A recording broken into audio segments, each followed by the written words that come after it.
오늘의 주요 뉴스입니다. 미국의 상호관세 발효를 사흘 앞두고 구윤철 경제부총리와 이재용 삼성전자 회장까지 워싱턴에 집결하며 협상단에 힘을 실었습니다. 이재명 대통령이 첫 생중계된 국무회의에서 산재 사망은 미필적 고의에 의한 살인이라며 산재 예방에 장관직을 걸라고 당부했습니다. 윤석열 전 대통령이 내란 특검 불출석에 이어 김건희 특검팀의 첫 소환에도 응하지 않았습니다. 북한 김여정 노동당 부부장이 북미 정상들의 개인적인 관계는 나쁘지 않다면서도 비핵화 협상 가능성은 일축했습니다. 시청자 여러분 안녕하십니까? 미국과 관세 협상 시한이 사흘 앞으로 다가왔습니다. 시한 전날엔 최종 담판이 이뤄집니다. 구윤철 기획재정부 장관이 협상 지휘를 위해 이재용 삼성전자 회장과 김동관 한화그룹 부회장은 투자 지원을 위해 워싱턴으로 출발했습니다. 협상이 끝나도 최대 변수는 트럼프 대통령입니다. 마음대로 투자 액수를 바꿀 수 있기 때문입니다. 국익을 위한 운명의 관세 협상, 첫 소식으로 홍지호 기자가 보도합니다. 구윤철 부총리 겸 기획재정부 장관이 오는 31일로 예정된 미국과의 관세 협상을 위해 출국장에 모습을 나타냈습니다. 지난 24일 스콧 베선트 미국 재무장관의 긴급한 일정으로 발길을 돌린 지 닷새 만입니다. 국익을 중심으로 한미 간에 서로 상생할 수 있는 그런 협상안이 마련되도록 최선의 노력을 다하겠다는 말씀을 드리겠습니다. 스코틀랜드까지 따라가며 협상을 벌인 김정관 산업통상자원부 장관도 워싱턴 DC로 돌아왔고 조현 외교부 장관도 미국행 비행기에 오릅니다. 기업인들도 지원 사격에 나섰습니다. 미국 조선소를 인수한 한화그룹 김동관 부회장에 이어 삼성전자 이재용 회장도 미국행 비행기를 탔습니다. 우리 측 핵심 협상 카드인 조선과 반도체 산업을 이끄는 재계 총수들까지 관세 협상 측면 지원에 나선 겁니다. 구 부총리의 트럼프 대통령 면담 가능성도 제기되지만 트럼프 대통령의 즉흥적인 성향을 감안할 때 불리할 수 있다는 지적이 나옵니다. 일방적인 요구와 압력이 잠재되어 있다는 점은 우리가 경계를 늦추지 말아야 될 부분이고 좀 우려되는 부분이기도 합니다. 정부는 막바지 총력전을 통해 일본과 유럽연합이 합의한 15% 수준의 관세는 사수하겠다는 목표입니다. MBN 뉴스 홍지호입니다. 들으신 대로 트럼프가 내놓은 관세 협상의 마지노선은 15%. 우리도 일본처럼 25%에서 15%까지 낮춰야 합니다. 미 상무장관은 한국이 협상 타결을 강하게 원하고 있다. 즉, 타결을 원하면 더 내놓으라는 식의 막판 압박 수위를 끌어올리고 있습니다. 미국의 분위기, 워싱턴 강영구 특파원입니다. 트럼프 대통령이 아직 관세 합의에 이르지 못한 국가들을 향해 입장을 밝혔습니다. What percent will that tariff be? I would say it'll be somewhere in the 15 to 20% range. 무역 합의를 하더라도 최저 관세율은 사실상 15%로 못 박은 것입니다. 실제 가장 먼저 협상을 타결한 영국 외에 모든 국가가 이 관세율 범위 안에 들어 있습니다. 하지만 한국은 협상에 실패하면 오는 8월 1일부터 25%의 고율 관세가 부과될 것으로 보입니다. 이런 가운데 하워드 러트닉 미국 상무장관은 한국 측이 보여준 적극적인 협상 태도를 언급하면서도 협상 주도권은 트럼프 대통령에게 있다고 밝혔습니다. Well, the South Koreans flew to Scotland to meet with me and Ambassador Greer after dinner. I mean, think of how much they really want to get a deal done. But the president is in the driver's seat now, right? 협상에 키를 쥐고 있는 트럼프 대통령은 스코틀랜드 일정을 끝내고 한국 시각으로 내일 아침 백악관에 복귀합니다. 이후 예정된 구윤철 경제부총리와 베선트 재무장관 간의 담판 결과를 보고받고 무역 합의 여부를 최종 판단할 것으로 보입니다.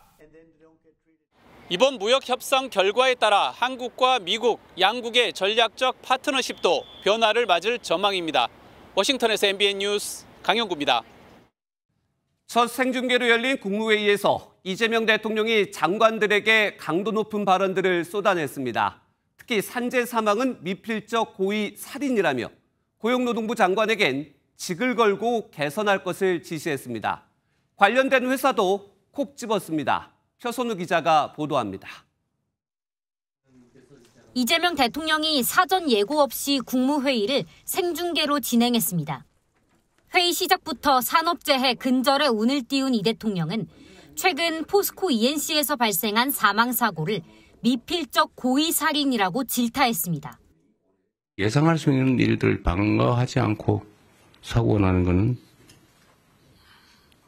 결국 죽음을 용인하는 거죠. 아주 심하게 얘기하면 법률적 용어로 미필적 고의에 의한 살인 아닙니까? 회사 명까지 콕 집은 대통령의 한마디에 포스코 ENC는 사장까지 나서 사과했습니다. 또다시 이러한 비극이 발생한 일이 없도록 사직생의 각오와 회사의 명운을 걸고 안전체계의 전환을 이뤄내겠습니다. 부처별 토론에선 더 강도 높은 발언들이 쏟아졌습니다. 사고가 반복되는 기업엔 대출을 제한하는 등의 강력한 경제적 제재를 예고했고 상습적으로 발생한다. 그러면 아예 그냥 그걸 여러 차례 공시를 해가지고 투자를 안 하게 되면 주가가 폭락하게. 주무부처인 고용노동부엔 산재가 줄어들지 않으면 장관직을 걸라고 언급했습니다. 1시간 20분가량 이어진 토론은 모두 생중계됐습니다. 대통령실은 중대재해 근절은 국민에게 가감없이 알려야 할 사안으로 생중계하라는 대통령 지시가 있었다고 설명했습니다. 소년공 출신 이 대통령이 생중계를 통해 국무회의 과정을 국민과 공유하면서 산재 근절에 강력한 의지를 피력했다는 분석입니다. 대통령실은 국민 생명과 직결되거나 중요한 안건에 대해 생중계 횟수와 범위를 확대해 나갈 방침입니다. MBN 뉴스 표선우입니다. 이재명 대통령 지시에 직을 걸고 나선 고용노동부 장관은 노란 봉투법을 제시하며 노사 대화를 촉진하는 법이라고 밝혔습니다. 경영계에선 우려의 목소리도 나옵니다. 이어서 강세영 기자가 전해드립니다. 노란 봉투법으로 불리는 노조법 2조와 3조 개정안은 2013년과 2014년 국회를 통과했지만 윤석열 전 대통령이 거부권을 행사하며 폐기됐습니다. 하지만 어제 민주당과 진보당이 다시 국회 환경노동위원회에서 개정안을 의결하며 이젠 본회의 통과만 남겨두게 됐습니다. 김영훈 고용노동부 장관은 시행 전 현장과 전문가 의견을 참고해 매뉴얼을 만들겠다면서 현행법으로는 노사 간 대화가 어렵다고 지적했습니다. 하청 노동자는 원청의 사업장에서 원청을 위해 원청의 노동자와 함께 일하면서도 자신들의 근로조건의 실질적 결정권을 가진 원청과는 대화조차 할 수 없었습니다. 노란 봉투법을 시행하면 원하청이 협력관계로 바뀔 수 있다는 겁니다. 브리핑에서 강조했듯이 이번 개정안은 하청 노동자의 힘을 실어주는 게 골자입니다. 사용자의 범위를 확대해 하청 노동자가 원청 업체를 상대로 교섭할 수 있는 길을 열어줍니다. 노조를 대상으로 한 손해배상 청구도 제한됩니다. 사용자가 불법 행위를 했을 경우 노조가 이익을 지키려다 사용자의 손해를 끼쳐도 배상 책임이 없도록 했습니다. 다만 노동부 관계자는 법 테두리를 벗어난 행위는 손해배상이 면제되지 않는다고 설명했습니다. 경영계는 참담한 심정이라며 공동 입장문을 발표했습니다. 경제 8단체는 파업 만능주의를 조장하고 노사관계 안정성도 훼손하는 등 심각한 부작용이 우려된다고 밝혔습니다. 여당은 다음 달 4일 개정안을 처리하겠다고 예고했는데 개정안은 공포되고 6개월 후에 시행됩니다. MBN 뉴스 강산입니다. 정부와 민주당은 또 주로 기업이 내는 세금, 법인세를 윤석열 정부 이전인 25%로 다시 복원하기로 했습니다. 이른바 부자감세를 바로잡겠다는 건데 국민의힘은 시장 질서 파괴라며 반발했습니다. 이 내용은 이교욱 기자입니다. 지난 2022년 윤석열 정부는 법인세 최고세율을 25%에서 24%로 1%포인트 인하했습니다. 법인세를 인하해서 기업 투자와 일자리를 늘리고 경제 활력이 제고될 수 있도록 지난해 법인세 수는 62조 5천억 원으로 법인세 인하 전보다 40% 줄었는데 민주당은 윤석열 정부 3년 동안 나라 곳간이 거덜났다고 직격했습니다. 당정은 법인세 최고세율을 윤 정부 이전인 25%로 다시 높이기로 했습니다. 증세 대신 정상화란 표현을 썼습니다. 법인세 인하 효과가 없음에도 불구하고 정부가 인하를 했던 건데 윤석열 정권에서 그래서 이거를 다시 정상화시키는 거다. 주식 양도소득세를 내야 하는 대주주 기준도 종목당 50억 원에서 10억 원으로 조정하기로 했습니다. 국민의힘은 민주당이 추진하는 법인세 인상과 함께 상법 추가 개정, 노란봉투법을 가리켜 반시장 입법을 강행하고 있다고 비판했습니다. 기업을 옥죄고 시장 질서를 파괴하며 결국 대한민국 경제를 파탄으로 몰고 갈 우려가 큽니다. 국민의힘은 저지 의사를 밝히고 있지만 민주당은 당내에 조세특위를 신설하는 등 이재명 정부 첫 세제 개편을 뒷받침하기 위한 실무 작업에 들어갔습니다. MBN 뉴스 이규옥입니다. 이재명 정부의 첫 민주당 대표가 이번 주 토요일 선출됩니다. 여론조사에선 정청래 후보가 박찬대 후보보다 우위를 점하고 있습니다. 굳히기에 막판 역전의 열기도 뜨겁습니다. 정태훈 기자가 보도합니다. 민주당 차기당 대표에 도전하는 정청래 후보가 박찬대 후보를 여전히 앞선다는 여론조사 결과가 나왔습니다. 여당 지지자들의 대상으로 당대표 적합도를 조사한 결과 정 후보는 56.1%를 기록해 33.3%로 집계된 박 후보보다 20%포인트 이상 높았습니다. 전체 응답자를 대상으로 했을 때 역시 정 후보가 10%포인트가량 앞서는 것으로 나타났습니다. 역전을 노리는 박 후보는 대야 공세로 판세 뒤집기에 나섰습니다. 당대표로 확정되면 대선 경선 당시 김문수 후보에서 한덕수 후보로 교체를 시도했던 국민의힘 지도부에 책임을 묻겠다고 밝혔습니다. 권영세, 이양수, 권성동 세 의원을 고발하겠습니다. 경선을 조작하고 후보를 바꿔치기 하려 한 막장 사기극이자 내란 동조 세력의 대선 쿠데타였습니다. 정 후보는 강성 이미지를 부각하는 전략으로 판세 굳히기를 시도하고 있습니다. 첫째도 개혁, 둘째도 개혁, 셋째도 개혁, 강력한 개혁 당대표를 원한다고 생각합니다. 강력한 개혁 당대표, 전투 모드인 정청래를 선택해 주시기 바랍니다. 한 언론사와의 인터뷰에서도 관리형 대표보다는 강력한 리더십이 필요하다고 강조했습니다. 두 후보 모두 검찰과 사법부를 겨냥한 입법 공세에도 열을 올리는 가운데 전당대회를 나흘 앞둔 오늘 밤 마지막 TV토론회에서 격돌합니다. MBN 뉴스 정태웅입니다. 야당으로 바뀐 국민의힘도 역시 당대표를 선출하며 내일부터 후보를 등록합니다. 여전히 윤석열 전 대통령 탄핵 찬성과 반대를 두고 대립하는 모습인데 극우 논란까지 불거지며 당내 갈등은 더욱 깊어지고 있습니다. 이 내용은 김현 기자입니다. 내일부터 이틀간 진행되는 국민의힘 당대표 후보 등록을 앞두고 반탄파와 찬탄파의 충돌이 격화하고 있습니다. 먼저 반탄파인 장동혁 의원이 공세에 나섰습니다. 장 의원은 찬탄파 안철수 의원을 향해 탄핵에 반대한 국민과 당원 앞에 사죄하는 게 도리라면서 당대표 후보에서 사퇴해야 한다고 말했습니다. 오늘 공식 출마를 선언한 안철수 의원은 반탄파가 당을 쪼그라들게 만드는 선택을 하고 있다며 김문수 전 대선 후보와 장동혁 의원을 겨냥했습니다. 계엄에 물들지 않는 후보, 윤 어게인을 외치지 않는 후보, 극단 세력과 함께하고 있는 김문수 후보입니까? 오직 저 안철수만이 할 수 있습니다. 김문수 전 대선 후보는 전한길 씨 입당으로 불거진 극우 논란을 일축하며 강성 보수층의 표심을 공략했습니다. 전한길 씨는 뭐 입당을 했다고 하는데 뭐 입당했는 사람이 이제 잘못된 게 있다, 뭐 당원 당규상으로 문제가 있다 그러면 뭐 출당이 될 수 있겠죠. 그런데 지금은 아직까지 아무 하는 건 없지 않습니까? 오늘 발표된 여론조사에서는 김문수 전 대선 후보가 국민의힘 지지층에서 34.9%로 1위를, 장동혁 의원이 19.8%로 2위를 차지했습니다.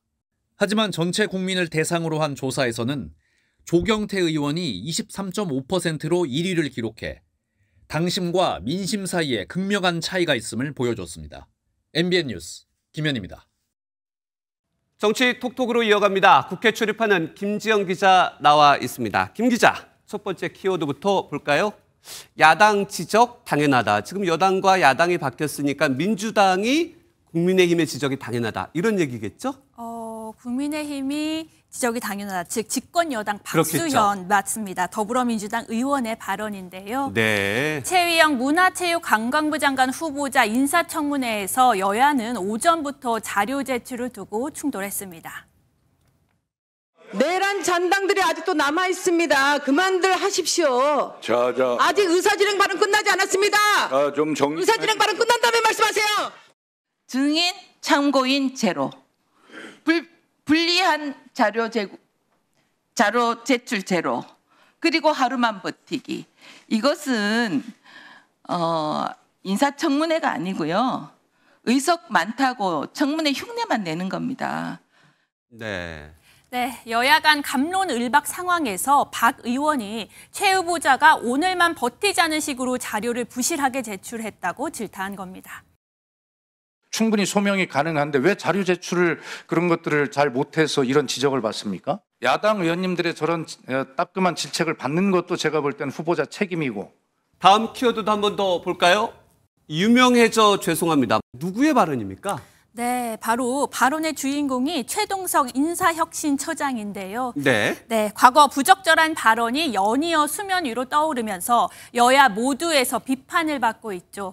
오늘 생중계된 이재명 대통령 주재 국무회의에서 발언권을 요청해서 이렇게 말했습니다. 요새 유명해지고 있어서 대단히 죄송스럽습니다. 최 처장은 국무회의 이후 일부 거친 표현으로 상처 입은 분들께 죄송하다면서 공식 사과문을 다시 한번 배포했습니다. 그런데 죄송하다고만 얘기를 하면 되지 왜 앞에 유명해져서라는 말을 붙였을까요? 계속 말이 좀 문제인 것 같습니다. 이 대통령도 최 처장이 말을 중간에 끊었죠? 맞습니다. 이렇게 죄송하다라는 말 뒤에 최 처장이 산업재해 예방책에 대한 의견도 제시했는데요. 제재와 규정뿐 아니라 인간의 존엄성을 키우는 교육의 필요성을 강조하는 과정에서 이 대통령이 결론만 말하라며 말을 중단한 겁니다. 네, 그건 충분히 이해하겠고요. 네. 좀 결론만 요지를 말씀해 보시죠. 그 필요성은 누구나 공감할 테니까요. 그러니까 정신과 육체를 건드릴 수 없도록 하는 교육이 필요하다는 겁니다. 막말 논란에 공식 사과는 했지만 상대방에 대한 거친 비판을 서슴지 않았던 최 처장의 행보와는 괴리가 있는 발언처럼 들립니다. 그러게요. 최 처장의 말은 부메랑에 대해서 더욱 유명해질 것 같습니다. 다음 키워드도 좀 볼까요? 기강 잡아야 한다. 뒤에 국방일보가 있어요. 세게 얘기한 것 같은데요. 맞습니다. 안규백 국방부 장관이요. 군 개혁하겠다라는 이런 인사말을 하자 이재명 대통령이 국방일보의 기강 문제를 바로 지적했습니다. 국방일보에 장관님 취임사를 편집을 해가지고 주요 핵심 메시지는 빼버렸다 그러던데 기강을 잘 잡으셔야 될 것 같습니다. 네, 심각합니다. 네. 국방부 산하기관이 발행하는 국방일보가 안 장관의 취임사를 실으면서 계엄 관련 부분을 누락했다는 의혹을 질책한 것으로 보입니다. 공개석상에서 특정 언론에 대한 조치를 지시한 건 이례적인 만큼 첫 문민 장관인 안 장관에게 힘을 실어주려는 것이라는 해석도 나옵니다. 네, 처음으로 생중계된 국무회의 참 많은 얘기들이 있었습니다. 정치부 김지영 기자였습니다. 특검 소식입니다. 윤석열 전 대통령의 구치소 버티기는 오늘도 계속됐습니다. 내란 특검에 이어 김건희 특검의 첫 소환 요구에도 불응했는데요. 이 특검팀은 내일도 출석하지 않으면 체포영장을 검토하겠다고 압박에 나섰지만 현실적으로 윤 전 대통령을 조사실에 앉힐 방법은 마땅치 않은 상황입니다. 보도에 최민성 기자입니다.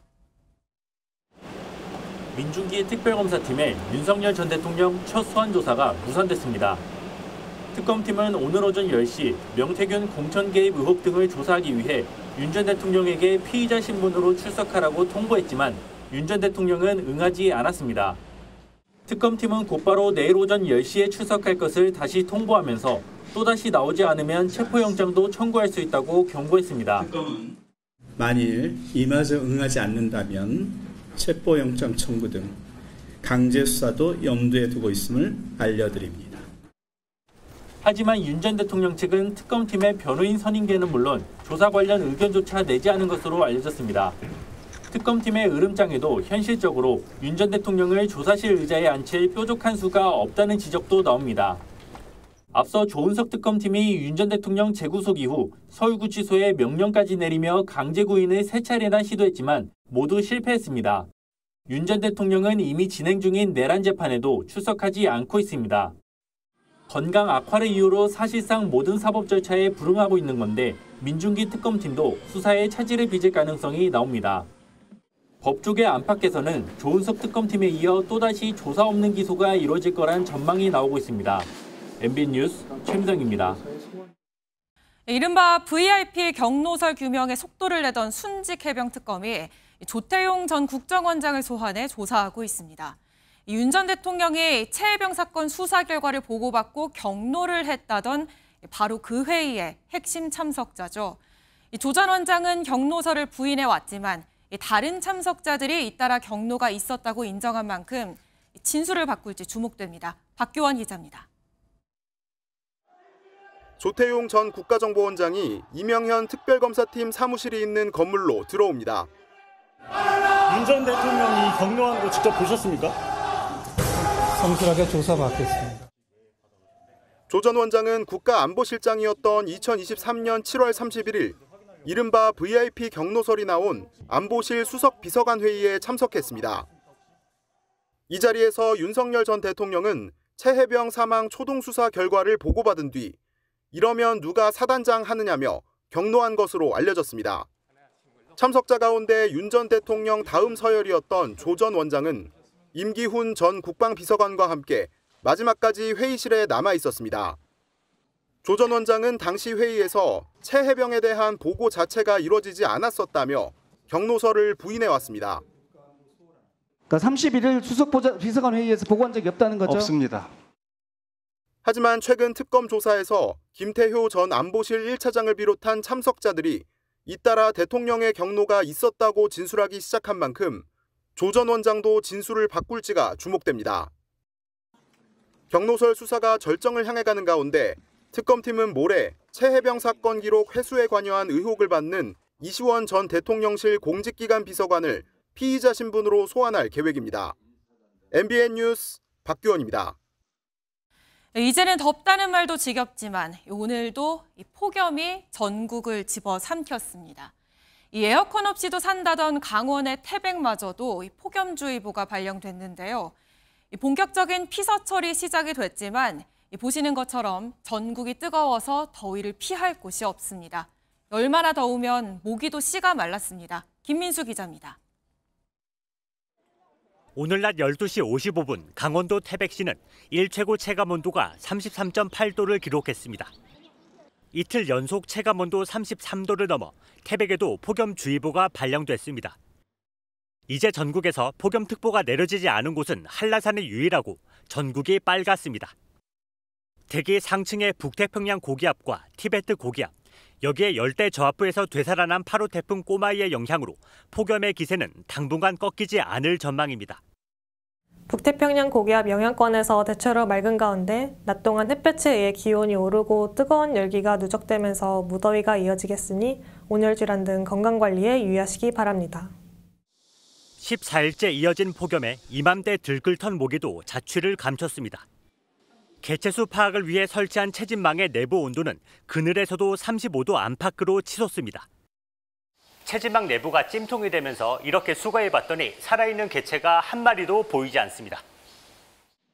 서울시에서 지난해 6월 채집한 모기 개체수는 2,034마리였는데 올해는 1,218마리로 반토막 났습니다. 7, 8월 달이 지금 시기가 가장 모기 개체수가 많이 증가해가지고 민원이 많을 때인데 매년 기온이 오르다 보니까 현저하게 모기 개체수가 줄어들면서 모기 활동의 최적 온도는 25도에서 30도인데 35도를 넘는 폭염에 사라진 모기는 늦가을부터 기승을 부릴 것으로 보입니다. MBN 뉴스 김민수입니다. 갑자기 걸려온 전화로 딸이 이런 요청을 한다면 어떻게 하시겠습니까? 엄마, 친구 보증 섰는데 친구가 연락 안 돼서 잡혀왔어. 이렇게 수화기 너머로 내 딸의 목소리가 들리는데 의심부터 하기란 쉽지 않을 겁니다. 그런데 이 음성은 보이스피싱에 사용된 AI 음성이었고 이 딸과 똑같은 가짜 목소리에 실제 피해자는 거액의 돈을 인출했습니다. 날로 진화하는 피싱 수법에 통신사들은 범죄자들을 뛰어넘는 각종 보안 기술을 선보이고 있습니다. 민지숙 기자가 취재했습니다. 보이스피싱 범죄 조직이 지금 이 시간에도 운영 중인 서버의 화면입니다. 피해자들의 전화번호와 통신사뿐 아니라 실시간 배터리가 얼마 남았는지까지 범죄에 필요한 모든 정보가 모니터링되고 있습니다. 실제 보이스피싱 악성 앱에 감염된 스마트폰입니다. 카메라 화면이 꺼져 있지만 범죄 조직은 실시간으로 주변의 상황을 보고 들을 수 있습니다. 감염된 스마트폰을 가지고 있는 것만으로 24시간 감시를 당하는 셈입니다. 범죄 조직이 피해자에게 전화를 걸면 스마트폰 화면에는 112에서 전화가 온 걸로 표시가 됩니다. 반대로 감염된 스마트폰에서는 112로 신고 전화를 걸어도 범죄 조직에 연결되도록 조작되어 있습니다. 감염된 고객은 정말 본인이 통화를 한 곳이 보이스피싱 조직이라고는 생각을 하지 못하고 경찰서 또는 고객센터로 이렇게 생각하는. LG유플러스는 이런 범죄 서버에 직접 침투해 실시간으로 분석하면서 범죄에 노출된 고객이 발견되면 곧바로 경찰에 신고합니다. 지난 2분기 전체 보이스피싱 신고 가운데 23%는 이 회사의 악성앱 서버 추적으로 이루어졌습니다. 국내 보이스피싱 범죄 피해액은 2023년 4,400억 원에서 지난해 8,500억 원으로 늘어 올해는 1조 원을 넘길 전망입니다. KT는 실제 범죄자의 목소리를 AI로 학습해 보이스피싱을 예방하는 기술을 선보였습니다. AI가 국가수가 관리하는 범죄자들의 목소리 데이터를 학습해 비슷한 유형의 음성을 걸러내는 것입니다. 날로 진화하는 보이스피싱 범죄를 잡기 위해 통신사들의 보안 기술도 고도화되고 있습니다. MBN 뉴스 민지숙입니다. 시민들의 AI 제품 활용을 늘리겠다며 추진한 광주광역시의 AI 바우처 사업이 시작 열흘 만에 중단됐습니다. 일부 제품이 식약처 허가를 받지 않은 무허가 의료기기로 드러났기 때문인데 광주시는 뒤늦게 제품 전체를 다시 살펴보겠다는 입장입니다. 이지율 기자의 단독 보도입니다. 광주광역시가 추진한 시민체감형 AI 바우처 지원 사업입니다. 시민들이 저렴한 가격의 AI 제품을 이용할 수 있도록 비용 일부를 지자체가 지원해주는 방식입니다. 그런데 사업 시작 열흘 만에 돌연 중단됐습니다. 일부 제품이 무허가 제품인 걸로 드러났기 때문입니다. 해당 제품은 AI 혈압계로 식약처 허가가 필요한 2등급 의료기기지만 허가 신청조차 되지 않은 제품이었습니다. 혈압은 건강 상태를 종합적으로 평가하는 지표인 만큼 혈압계 인증 여부는 중요합니다. 환자가 실제로는 본인은 한 120이라고 알고 있으면 조절 잘 된다고 하는데 나중에 알고 보니까 20 정도 차이가 났어요. 그러면 조절 하나도 안 되고 있던. 업체 선정 과정은 허술했습니다. MBN 취재 결과 이번 사업에 모두 38개 업체가 신청했는데 혈압계는 해당 제품이 유일했던 것으로 확인됐습니다. 해당 기관들은 황당한 답변만 내놓습니다. 문제된 시기도 모르겠고 아직은 저희가 봐도 약간 의심스럽긴 해가지고. 식약처는 해당 업체에 대한 고발을 검토하는 한편 제도 정비에 나선다는 계획입니다. 허가증이나 인증서를 기본적으로 먼저 받고 그것이 완료된 업체에 한해서 선정을 했어야 합니다. 시민들을 상대로 하는 이런 일에서는 절대로 있어서는 안 되는 것이고. 이번 사업에 투입된 예산은 5억 7천만 원. 광주광역시는 이제서야 신청업체들의 제품 적격성 여부를 전면 검토해보겠다고 밝혔습니다. MBN 뉴스 이지율입니다. 가짜 외국인 등록증으로 한국어 능력 시험을 대리 응시하려던 30대 여성 중국인이 경찰에 붙잡혔습니다. 경찰은 배우의 대리 시험 조직이 있는 것으로 보고 수사를 확대하고 있습니다. 정민형 기자가 단독 보도합니다. 지난 13일 서울 동작구 숭실대학교에서 101회 한국어 능력 시험이 치러졌습니다.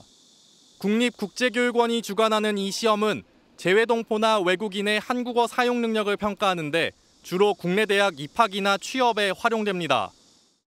그런데 이날 시험에 응시한 30대 중국인 여성이 타인 명의로 위조된 외국인 등록증을 감독관에게 제시했다가 적발된 것으로 MBN 취재 결과 확인됐습니다.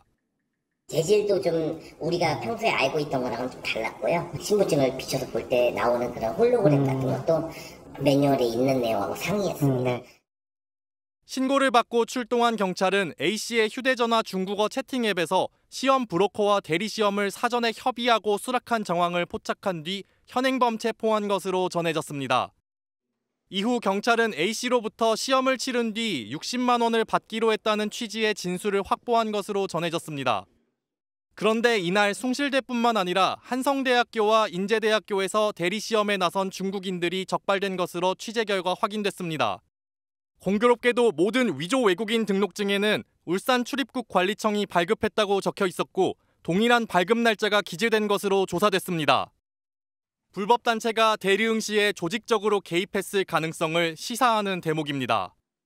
500, 600 이 정도로 지금 파악은 하고 있어요. 지금 거의 유학생들이어가지고요. 현재 서울 동작서와 성북서, 김해 중부서는 해당 사건에 대한 수사에 각각 착수했습니다. 이번 사건에서 대리시험 조직이 개입했다는 정황이 확인된다면 대대적인 수사 역시 불가피해 보입니다.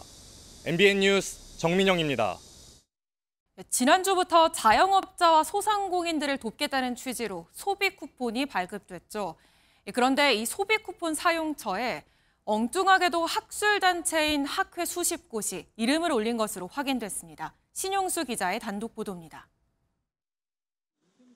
연세대 재학 중인 한 대학원생은 카드사 앱으로 소비 쿠폰을 받고서 사용처를 찾아보다가 깜짝 놀랐습니다. 학술단체인 학회 여러 곳이 소비 쿠폰 사용처로 등록돼 있었기 때문입니다. 소상공인을 살리고자 하는 소비 쿠폰 발행 목적과 많이 달라 좀 의아했습니다. 실제로 연세대가 있는 신촌동에서는 10곳 이상의 학회가 소비 쿠폰 사용처로 이름을 올린 것으로 확인됐습니다. 서울대가 있는 신림동이나 고려대가 있는 안암동에도 10곳 이상의 학회가 소비 쿠폰 사용처로 등록돼 있었습니다. 학회들은 카드사뿐만 아니라 지역화폐 사용처에도 이름을 올리고 있었습니다. 회비나 논문 게재료를 소비 쿠폰으로 결제하는데 별다른 제약이 없는 겁니다. 그런데 정작 학회들은 자신들이 소비 쿠폰 사용처로 등록됐다는 사실도 몰랐습니다. 저희는 모르고 있었어요. 저희한테 따로 연락 온 적도 없었고요. 카드사들은 보통 카드 가맹점으로 등록할 때 업종을 선택하는데 학회가 선택한 업종이 소비 쿠폰 제한 업종에 해당하지 않아 일괄 등록된 것으로 보인다고 설명했습니다. 문제는 소비 쿠폰 주무부처인 행정안전부도 이런 사실을 정확히 파악하지 못했다는 겁니다. 수백만 개를 일일이 다 체크해서 한 건 아니라서 문제가 있으면 넣고 빼고 계속 그런 작업을. 취재가 시작되자 행안부는 추후 현황 파악을 진행하겠다고 설명했습니다. MBN 뉴스 신용수입니다. 사제총을 만들어 아들을 살해한 60대 남성의 범행 동기가 혼자만의 망상 때문이었던 것으로 결론났습니다. 왜 그렇게까지 끔찍한 범행을 벌인 건지에 대해 이 피의자는 생활고 때문이다, 가정불화가 있었다 이런 진술들을 내놨지만 경찰은 모두 아니라고 판단했습니다. 노승환 기자가 보도합니다. 사제총까지 직접 만들어 아들을 살해한 피의자는 수사 초기 가정 불화와 생활비 지원 중단 때문이었다고 진술했습니다. 하지만 경찰은 둘 다 아니라고 결론 내렸습니다. 피의자 스스로 생활비 때문은 아니었다고 진술을 번복했고 지속적으로 가족과 연락하고 만나오는 등 불화로 볼 만한 정황도 전혀 확인되지 않았기 때문입니다. 경찰 관계자는 계좌를 확인한 결과 최근까지도 적잖은 금액이 지원됐다며 같은 상황을 두고 가족들과 너무 큰 인식 차이가 있었다고 설명했습니다. 돈도 관계도 변한 것은 없었지만 피의자는 가족에게서 혼자 소외됐다는 망상에 빠졌고 그 결과로 이 같은 끔찍한 범행을 저지른 것이라고 경찰은 판단했습니다. 본인은 지금도 인정하지 않고 있지만 경찰은 피의자가 며느리와 그 지인 그리고 손자 2명까지 그 자리에 있던 모두를 살해하려 했다는 살인 미수도 혐의에 최종 포함했습니다. 경찰은 수사를 마치고 내일 사건을 검찰로 넘깁니다. MBN 뉴스 노승환입니다. 대전에서 30대 여성이 흉기에 찔려 숨졌습니다. 경찰은 숨진 여성과 교제했던 20대 남성을 용의자로 보고 추적하고 있습니다. 김영현 기자가 보도합니다. 119 구급차가 도착하고 구급대원들이 한 여성을 들것에 실어 옮깁니다. 경찰은 현장 주변에 통제선을 설치합니다. 대전 서구 개정동의 한 빌라 앞에서 한 남성이 30대 여성을 흉기로 찌르고 달아났습니다. 숙제를 하고 있었고 그다음에 경찰들 그 안에 들어가서 왔다 갔다 하고 폴리스나 치고 그러면서 칼 하나 들고. 이곳에서 습격을 당한 여성은 심정지 상태로 인근 병원으로 옮겨졌지만 끝내 숨졌습니다. 경찰은 20대 남성을 용의자로 특정하고 추적에 나섰습니다. 이들은 연인 사이로 교제기간 경찰에 남성과 관련해 4차례나 신고가 접수된 것으로 확인됐습니다. 지난해 11월 술을 마시다 난동을 부렸고 여성의 오토바이를 주지 않으면서 주거 침입으로도 신고됐습니다.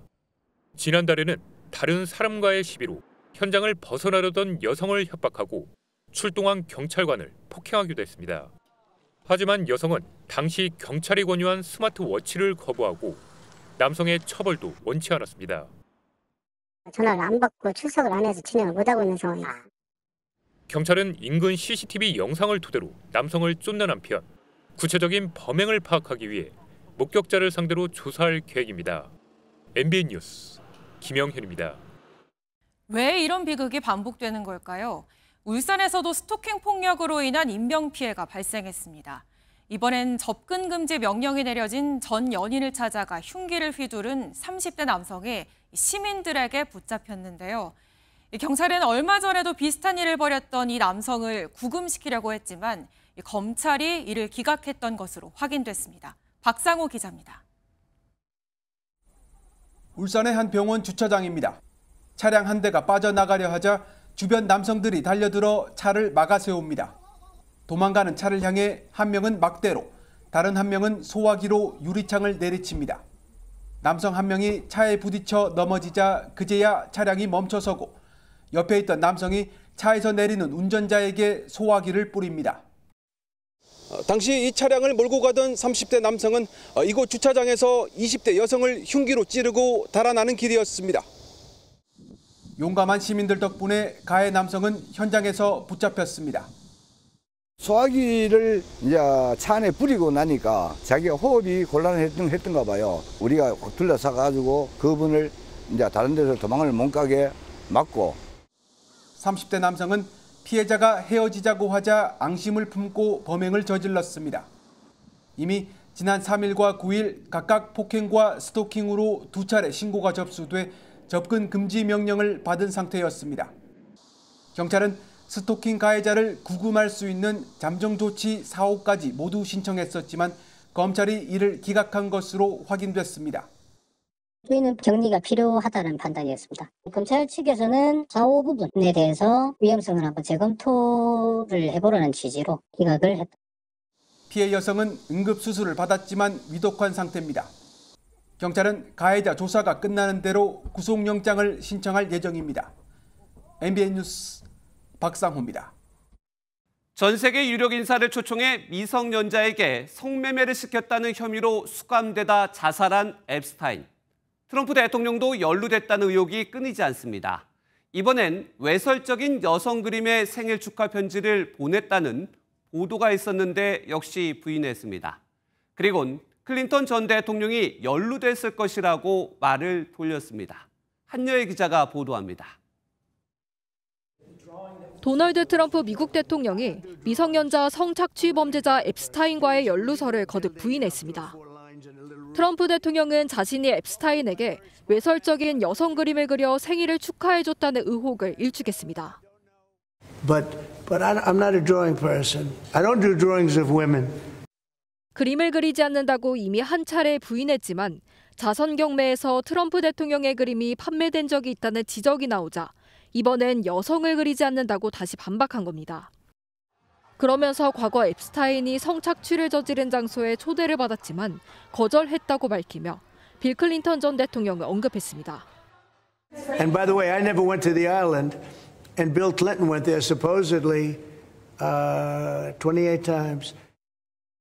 성접대 섬으로 불리는 앱스타인의 카리브해 섬과 관련된 의혹을 부인하며 오히려 민주당 인사들이 빈번하게 드나든 정황을 강조한 겁니다. 뉴욕타임스는 트럼프 대통령이 앱스타인과의 오랜 관계를 부인하기 위해 근거 없이 클린턴 전 대통령을 비난했다고 꼬집었습니다. 앱스타인 의혹이 커지면서 트럼프 대통령이 자신에게 집중된 여론의 초점을 돌리려고 시도하고 있다는 분석이 나옵니다. MBN 뉴스 한여입니다. 미국 뉴욕에서 고층 빌딩이 즐비한 맨해튼 한가운데에서 한 남성이 건물에 들어가 총을 난사해 경찰을 포함해 적어도 4명이 목숨을 잃었습니다. 용의자도 스스로 목숨을 끊었는데 도박의 도시 네바다주 출신인 것으로 알려졌습니다. 이상엽 기자가 보도합니다. 겁에 질린 표정을 띤 사람들이 두 손을 들고 건물에서 대피합니다. 구급대와 무장한 경찰이 건물 주변을 둘러싼 다음 총을 든 경찰들이 건물 안으로 진입합니다. 방탄조끼를 입은 한 남성이 총을 들고 금융사 등이 밀집한 뉴욕 도심의 한 건물에서 총기를 난사했습니다. Personally, a guy on the floor, he was laid out. I don't know what happened to him. I don't know if he got shot. But there was a guy laying on the floor. They tried to give him CPR. He didn't get up. They put him. 총격으로 경찰을 포함한 4명이 사망했고 1명이 크게 다쳐 위독한 것으로 알려졌습니다. A member of the New York City Police Department, Officer Islam. He served in the 47th precinct. He was just 36 years old. 이슬람 경관은 아내가 셋째 아이를 임신해 출산을 기다렸던 것으로 알려졌습니다. 범행 후 용의자는 스스로 목숨을 끊었는데 경찰은 27세 네바다 출신 셰인 타무라를 용의자로 지목하고 범행 동기를 조사 중입니다. MBN 뉴스 이상엽입니다. 중국에선 기록적인 폭우가 수도 베이징에 쏟아졌습니다. 특히 외곽 지역이 직격탄을 맞았는데 30명이 숨지고 8만 명 이상이 대피했습니다. 베이징 김한준 특파원이 전해왔습니다.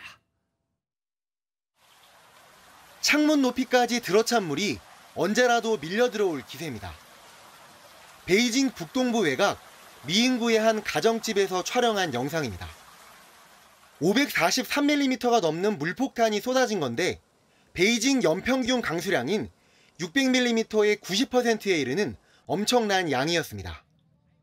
산 근처에 머물다 순식간에 불어난 물에 고립된 사람들은 다행히 구조대와 함께 탈출에 성공했습니다.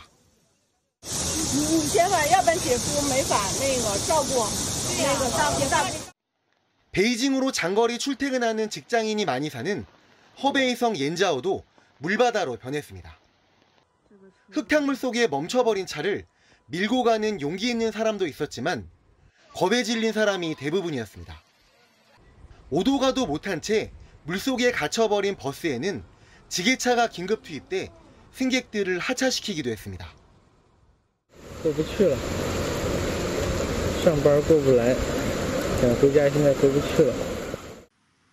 베이징 중심부도 폭우를 피할 수는 없었습니다. 저는 이른 아침 베이징 도심의 한 하천에 나와봤는데요. 밤새 수심이 많이 깊어지고 물 색깔도 흑빛으로 변한 걸 보실 수 있습니다. 중국 수도권을 강타한 이번 폭우로 베이징에서만 현재까지 30명이 숨졌고 8만 명 이상이 대피한 것으로 집계됐습니다. 시진핑 중국 국가주석은 총력 구조를 지시했지만 비가 한동안 이어질 것으로 보여 피해는 더욱 커질 것으로 우려됩니다. 베이징에서 MBN 뉴스 김한준입니다. 산이나 숲속이 아니라 집 앞에서 곰을 맞닥뜨리면 어떨까요? 일본 각지에서 곰 출몰 빈도가 늘어나고 사람을 해치는 일까지 발생했습니다. 그러자 곰 관련 보험 상품까지 등장했습니다. 김태희 기자가 전해드립니다. 곰이 고속도로 위에서 자신보다 큰 덩치의 사슴을 가뿐히 제압하고 공항 활주로를 놀이터 삼아 뛰어놉니다. 차에 매달려 창문을 깨고 차고지에 놓인 쓰레기통을 뒤지는 모습도 포착됐습니다. 최근 일본 각지에서는 곰 출몰이 잇따르며 인명피해도 발생하고 있습니다. 지난 10일 홋카이도에서는 신문을 배달하던 50대 남성이 곰의 습격을 받아 숨졌습니다. 열흘 전에는 미야기현 한 골프장에서 새끼 곰이 목격돼 여자 골프 경기가 취소되기도 했습니다. 2023년 도심에서 곰 인명피해는 2016년에 비해 3배 가까이 늘었습니다.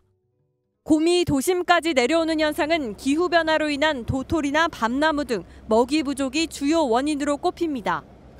일본 정부는 9월까지 곰 출몰 경계 강화 기간으로 지정하고 곰 출몰 소식을 뉴스 속보나 앱 경보로 알리며 주민들에게 주의를 당부하고 있습니다. 도치기현에서는 곰 출몰에 대비한 모의 훈련을 진행하기도 했습니다. 그거라! 곰을 엽총으로 사살하는 과정에서 발생한 건물 피해를 최대 2억 8천만 원까지 보상해주는 보험 상품도 출시됐습니다. 곰 피해를 줄이려면 사살 중심의 대응을 넘어 서식지 복원 등 공존을 위한 근본적 대책 마련이 필요하다는 지적이 나옵니다. MBN 뉴스 김태희입니다. 북한이 이례적으로 김정은 위원장과 트럼프 미국 대통령과의 관계가 좋다고 밝혔습니다. 다만 핵 문제에는 물러서지 않겠다고 강조했습니다.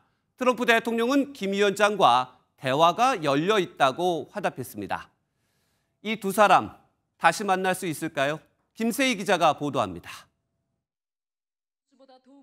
북한 김여정 후보장이 이틀 연속으로 담화문을 냈습니다. 담화문은 이례적으로 비핵화를 위해 북한과 대화에 열린 입장이라는 최근 백악관 당국자의 발언을 첫 문장부터 콕 집었습니다. 김 부부장은 지금 2025년은 2018년이나 2019년이 아니라는 데 대해서는 상기할 필요가 있다고 설명했습니다. 북미 정상 간 관계가 나쁘지 않다는 점을 언급하면서도 북미 순회들 사이의 개인적 관계가 비핵화 실현 목적과 한 선상에 놓이면 그것은 대방에 대한 우롱으로밖에 달리 해석될 수 없다고 지적했습니다.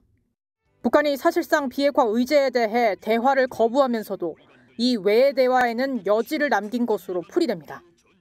북한을 핵 보유국으로 인정해달라는 가장 중요한 요구를 한 것이고 대미 관계 또는 대남 관계의 근본적인 전환을 위해서는 구체적인 신뢰 조치를 먼저 취해달라는.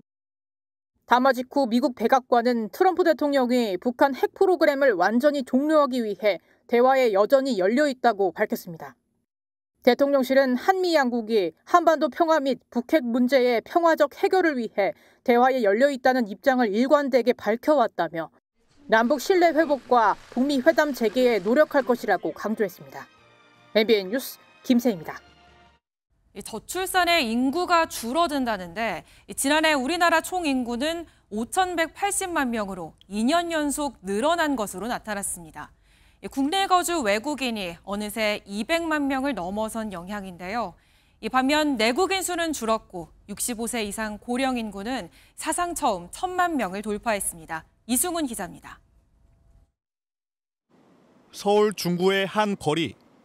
골목에 들어서자 외국어로 표기된 간판과 안내판 등 이국적인 풍경이 펼쳐집니다. 중앙아시아인들이 모여 형성된 골목인데 식당과 노래방, 휴대전화 대리점의 점원들도 대부분 외국인입니다. 생활하는 데 금융기관은 필수라고 할 수 있는데요. 이 동네는 이렇게 은행 간판에도 외국어가 쓰여 있습니다.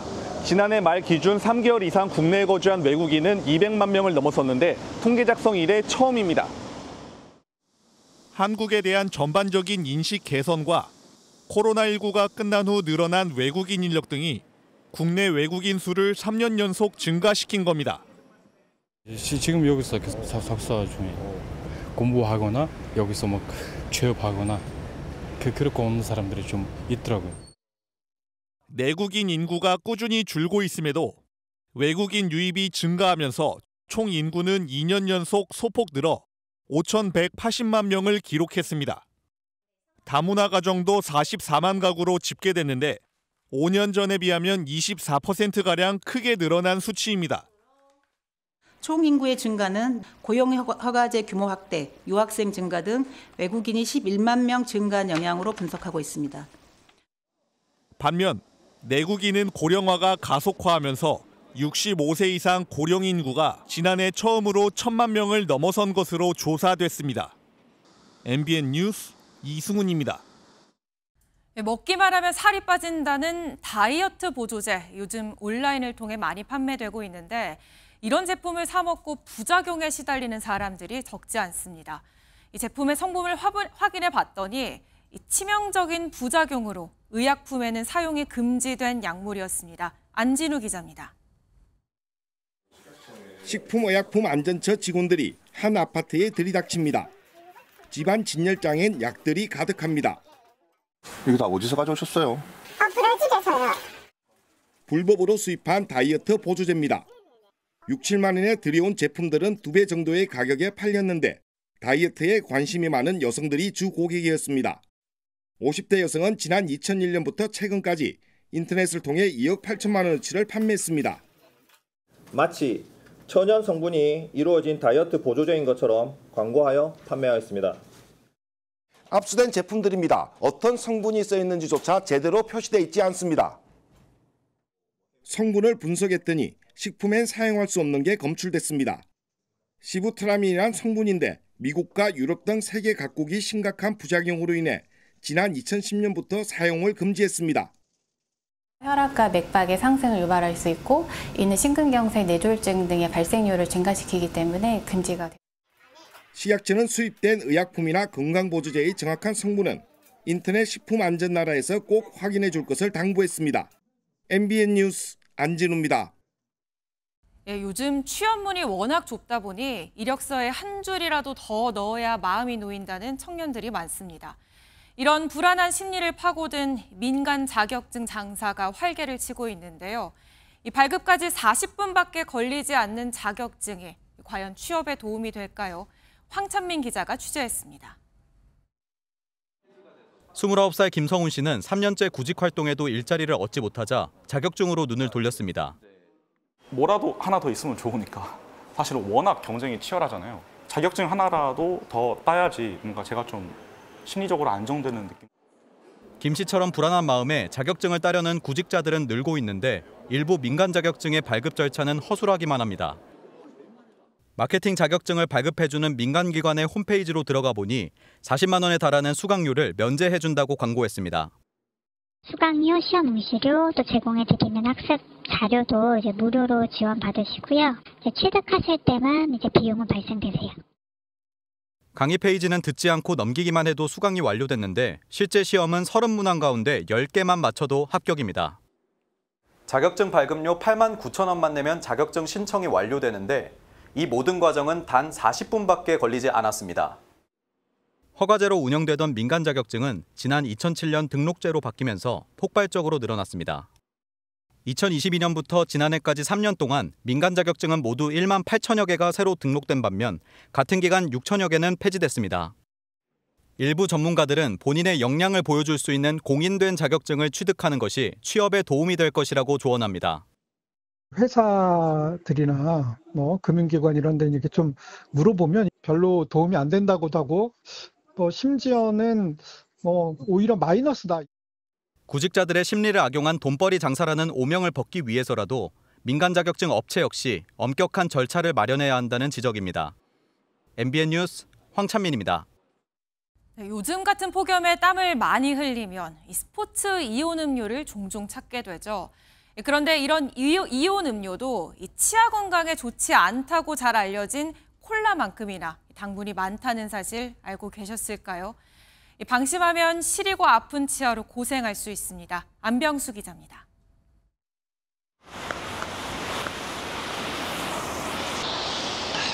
여름철 운동에 파김치가 되면 음료수부터 찾는데요.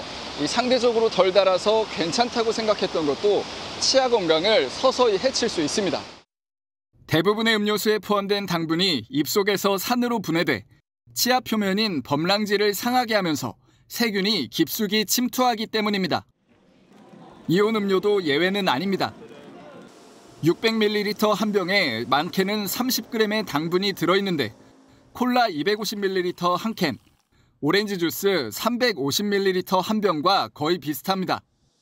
게다가 음료수 자체의 산성도 역시 3.0으로 범랑질이 녹는 기준점인 5.5보다 산성이 훨씬 강합니다.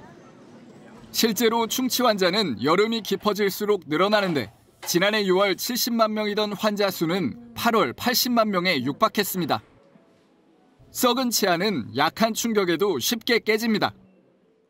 확실히 이제 여름이고 하다 보니까 이제 날씨가 덥고 하다 보니까 얼음을 많이 이제 먹게 되는데 이제 습관적으로 얼음을 씹다 보니까 좀 무리가 갔는지.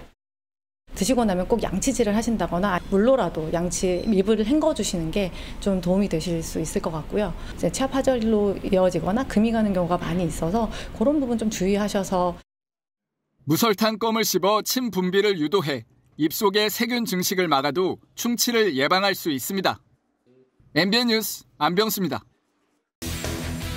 스포츠 뉴스입니다. 37도를 넘나드는 폭염이 우리나라의 연일 기승을 부리고 있는데요. 이런 가운데 유럽 명문 축구팀들이 친선 경기를 위해 속속 입국하고 있습니다.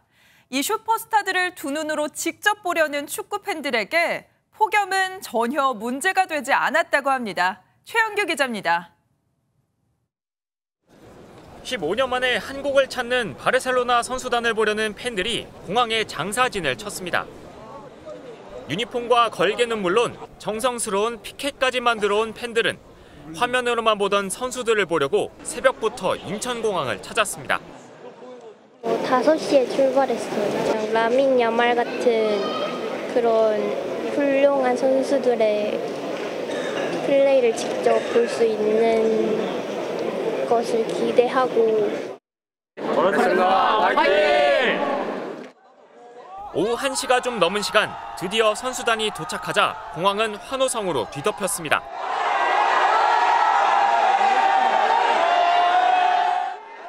팬들의 환호에 사인으로 보답한 선수단 중에서 가장 큰 환대를 받은 차세대 축구 왕제 라민 야말은 손짓으로 화답했습니다. 섭씨 37도의 폭염에도 숙소와 공항까지 찾은 팬들의 정성에 처음으로 한국에 온 프리미어리그 구단 뉴캐슬도 감격했습니다. Yeah, it was amazing. I think when you step out, the support and the energy was all positive. Very grateful for the people that did turn up. 다음 주까지 줄줄이 열리는 경기 중에서 가장 눈길을 끄는 건 오는 일요일에 열리는 토트넘과 뉴캐슬의 경기입니다. 토트넘 주장 손흥민의 마지막 경기가 될 수도 있는 만큼 손흥민의 일거수일투족에 관심이 집중되고 있습니다. 손흥민의 모습과 함께 직접 보기 힘든 스타들의 화려한 플레이를 눈에 담으려는 팬들의 발걸음이 폭염을 뚫고 축구장으로 향하고 있습니다. MBN 뉴스 최영규입니다. 폭염의 기세가 좀처럼 꺾일 기미가 보이지 않고 있습니다. 오늘 해발 900m 고지대인 태백마저도 폭염주의보가 내려졌고요. 서울은 엿새째 폭염경보가 발효 중인 가운데 오늘 한낮에 36.7도까지 올랐습니다. 그 밖의 지역도 35도를 웃돈 곳이 많았습니다. 중복인 내일도 서울은 한낮에 36도까지 오르겠고요. 남은 한 주 내내 낮에는 폭염이, 밤에는 열대야가 이어지겠습니다. 대기가 불안정해서 곳곳으로 소나기 구름도 자주 발달하고 있습니다. 오늘 저녁까지 중부와 전북 지역에 5에서 40mm의 소나기가 지나겠고요. 내일은 오후에 경기 북동부와 강원 내륙에 5에서 30mm의 소나기가 예상됩니다. 내일도 하늘은 대체로 맑겠습니다. 제주 해안과 남해안에서는 너울성 파도가 강하게 밀려들겠습니다. 오늘 밤사이에도 대부분 지역에서 열대야가 나타나겠고요. 내일 낮 기온은 서울이 36도, 대전 38도, 전주 37도, 대구 36도까지 올라 오늘만큼 무덥겠습니다. 당분간 별다른 비 소식 없이 하늘에 구름만 많겠습니다. 날씨였습니다.